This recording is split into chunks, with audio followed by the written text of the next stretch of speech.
I am having my migraine again. Anyway, let me state, mga kababayan, I am thankful for my first official trip abroad, and I'm excited and happy to be back home.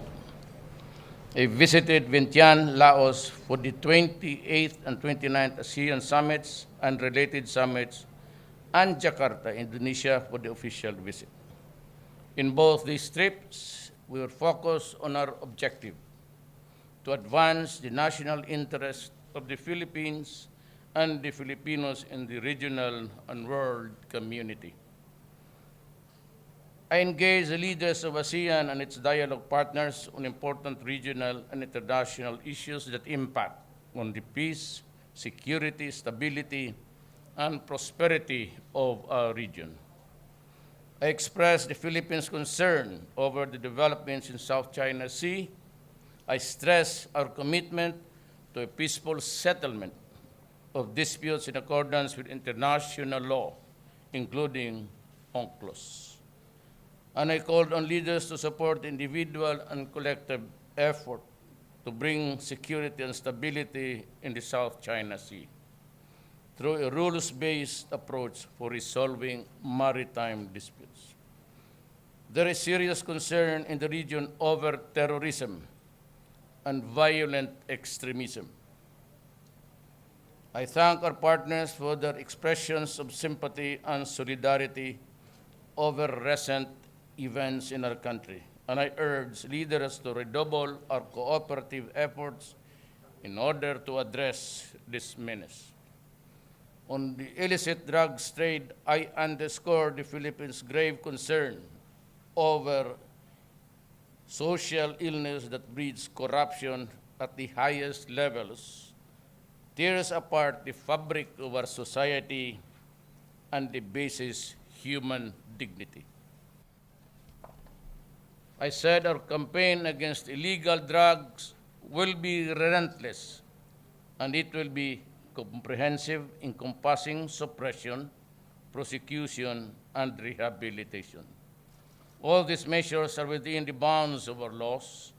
I called on greater cooperation in the region, particularly in the capacity building and law enforcement efforts.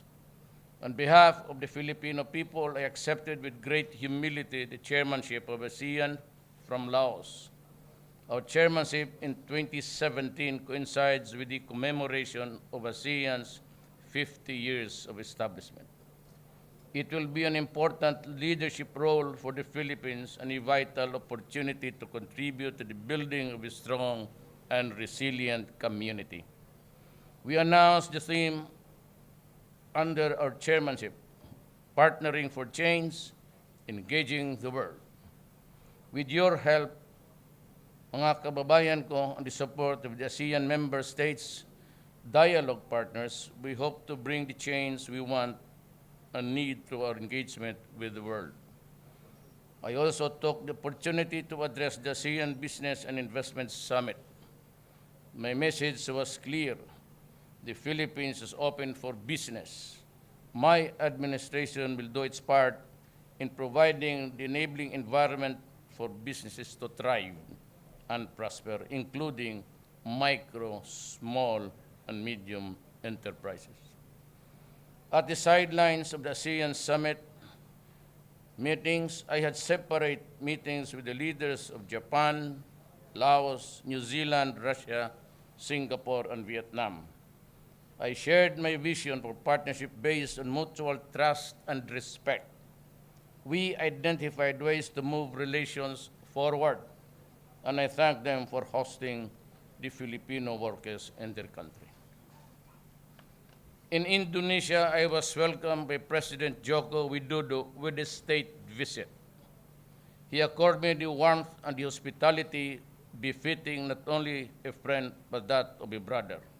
I am truly humbled. President Widodo and I resolved to work closer together, achieve shared aspirations for greater peace, progress, and prosperity for our people. This includes interdicting piracy and lawless elements at sea, fostering greater economic cooperation and integration, and enforcing laws that of building capacities to address the illegal drug trade and other criminal acts. During my visits, I met many of our kababayan, the Filipino overseas, who work hard and sacrifice in order to provide a better future for their families back home.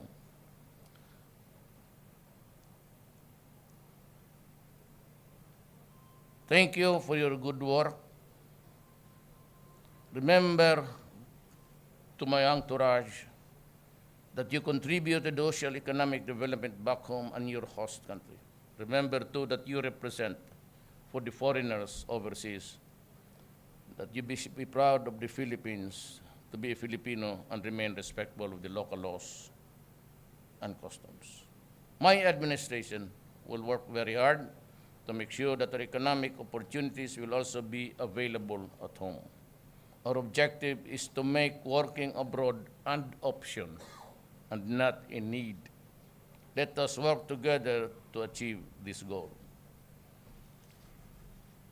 In our relations to the world, the Philippines will pursue an independent foreign policy. I repeat, the Philippines will pursue an independent foreign policy. We will observe and must insist on the time-honored principles of sovereignty, sovereign equality, non-interference, and the commitment to a peaceful settlement of disputes to best serve our people and protect the interests of our country. Daghang salamat.